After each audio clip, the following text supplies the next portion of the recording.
अस्सलाम वालेकुम स्टूडेंट्स, आपकी किताब के एक और सबक के साथ आपसे मुखातिब हूँ और ये सबक है आपका कौमी हमदर्दी, जो कि अल्ताफ़ हुसैन हाली की तहरीर है। स्टूडेंट्स, इस सबक से भी आपके इबारत की तशरीह और जुमलों की तशरीह आ सकती है। इस साल के लिए ये सबक भी अहम है। मैं एक सबक जहाँ से शुरू हो रहा है, एक इबारत की तशरीह मैं आपको करके बताती हूँ। इसमें लिखा है, हमदर्दी का लफ्ज़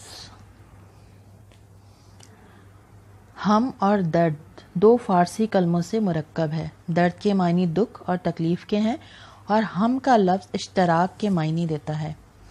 बस हमदर्दी के लफ्ज़ से दो या कई शख्सों का दुख और तकलीफ़ में शरीक होना ज़ाहिर होता है, ख्वाह इरादे से हो ख्वाह बे इरादा। मगर आजकल के इस्तेमाल में हमदर्दी से वो शिरकत मुराद ली जाती है जो इरादे से की जाए। मसलन अगर एक शख्स बीमार है और दूसरा रहम या मोहब्बत से उसके दवा दारू करता है तो दूसरे को पहले का हमदर्द कहेंगे। इस इबारत में अल्ताफ़ हुसैन हाली लफ्ज़ हमदर्दी का मफ़हूम समझा रहे हैं कि लफ्ज़ हमदर्दी दरअसल दो फ़ारसी अल्फाज से मिलकर बना है, हम और दर्द। हम के मायने आप जानते हैं, हम से जैसा कि ज़ाहिर हो रहा है कि एक से ज़्यादा या किसी शराकत का मफ़हूम देता है, और दर्द के मायने दुख, दर्द और तकलीफ़। अब इंसान की ज़िंदगी में खुशी और गम दोनों आते हैं और ये इंसान की ज़िंदगी का हिस्सा होते हैं और ये ज़िंदगी के साथ साथ चलते हैं। हर इंसान अपने हालात, अपने दुख, अपनी तकलीफ़ की अज़ियत को खुद ही झेलता है और ख़ुद ही समझता है। अब वो लोग जो उसके करीब होते हैं वो उसके दुख को, तकलीफ़ को, उस कैफियत को जानते हैं, समझते हैं और उससे उसके दुख में शरीक होना चाहते हैं, उससे हमदर्दी करना चाहते हैं। क्योंकि इंसान जब तकलीफ़ में होता है, दुख में होता है, तो किसी की हमदर्दी के जो दो बोल भी होते हैं ना, यानी कुछ अल्फाज भी उसके हिमायत में अगर बोल दें तो इंसान का दुख कम हो जाता है, वो दुख की कैफियत से बाहर आ जाता है और उसको थोड़ा कुछ हौसला मिलता है कि हाँ, उसके दुख में कोई और भी शरीक है। चाहे कोई उसके लिए कुछ ना कर सके, मगर उसे ये एहसास हो जाता है कि हाँ, उसके साथ कोई तो है। तब यहाँ ये यही कह रहे हैं मौलाना हाली कि ऐसा भी होता है कि अब ये हमदर्दी या तो इरादतन की जाए या गैर इरादी तौर पर, लेकिन दोनों सूरतों में ही लोग किसी की तकलीफ़ को, किसी के दुख को कम करने की कोशिश तो करते हैं। अब गैर इरादी हमदर्दी कैसे होगी? क्या आपने अचानक किसी से पूछ लिया, आपको कोई परेशान नज़र आया और आपने उससे उसकी परेशानी पूछ ली और दो लफ्ज़ हमदर्दी के बोल दिए, तो ये गैर इरादी हमदर्दी हो गई। और इरादतन जो हमदर्दी होगी कि आपको किसी की तकलीफ़ पता है, किसी की परेशानी को आप अच्छी तरह जानते हैं, समझते हैं और फिर आप इरादा करके उसकी मदद कर रहे हैं कि हाँ, आप उसके लिए कुछ कर सकते हैं, तो यह इरादी तौर पर उसके साथ हमदर्दी हो गई।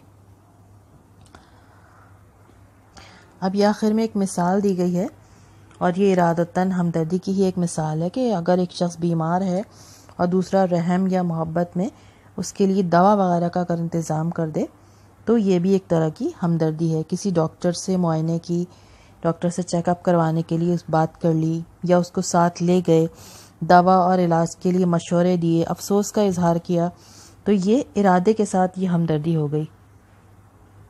क्योंकि क्या होता है कि ख़ानदान में अगर कोई बीमार हो जाता है तो जैसे जैसे रिश्तेदारों को ख़बर होती है तो वो क्या करते हैं, लोग उनको मरीज़ की आयादत के लिए जाते हैं, तबीयत पूछने के लिए जाते हैं, तो ये भी एक तरह की हमदर्दी है। और जब वहाँ जाके मरीज़ के पास जाते हैं, अगर कोई बीमार हो तो क्या करते हैं, तबीयत पूछते हैं, कुछ दवा बताते हैं, कुछ मशवरे देते हैं।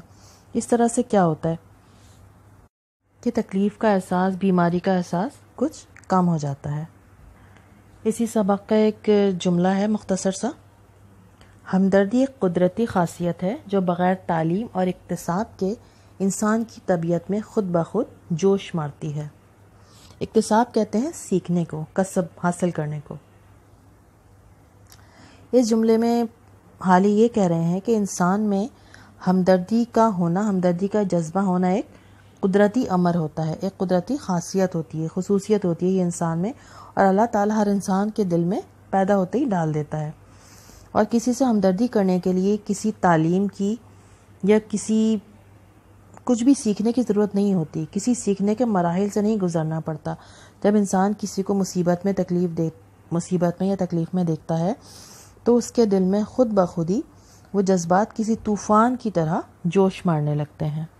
ایک اور جملہ ہے اس کا، بعض اوقات یہ قدرتی خصلت جس کا نام ہمدردی ہے، مشق اور تعلیم سے تمام قوم میں پھیل جاتی ہے اور اس کا اثر کسی قدر ہو جاتا ہے۔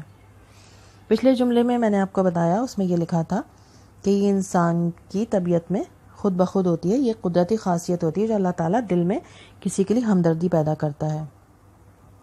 یہاں تھوڑا سا اسی بات کو آگے بڑھایا گیا ہے کہ ہمدردی ویسے تو قدرتی خاصیت ہے جو پیدائشی ہر انسان میں اللہ تعالیٰ دیتا ہے، اور جو کہ موقع ملتے ہی انسان اپنی اس خاصیت کا اظہار کرتا ہے۔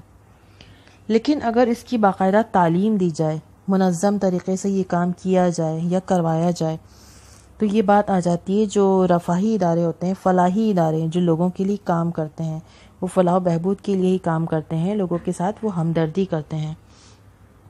تو ہمدردی کا ایک یہ بھی طریقہ ہے، وہ دیکھتے ہیں کہ کس کو ان کی ضرورت ہے، مختلف طریقوں سے وہ لوگوں کی مدد کرتے ہیں۔ اور جب اس طرح سے کام ہوتے ہیں تو کیا ہوتا ہے کہ اس طرح کے کام کرنے سے ہمدردی کے جذبات قومی سطح پر پھیلتے ہیں، قومی سطح پر آگے بڑھتے ہیں، اور اس کا نتیجہ کیا ہوتا ہے کہ معاشرے میں اس کے جو اثرات ہیں وہ انتہائی مفید نظر آتے ہیں۔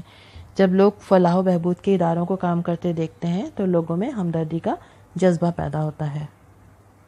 اس سبق کے مزید جملوں یا عبارت کی تشریح اگر آپ کو مزید مجھ سے پوچھنا چاہیں، سمجھنا چاہیں تو آپ کامنٹ کر کے پوچھ سکتے ہیں۔ شکریہ۔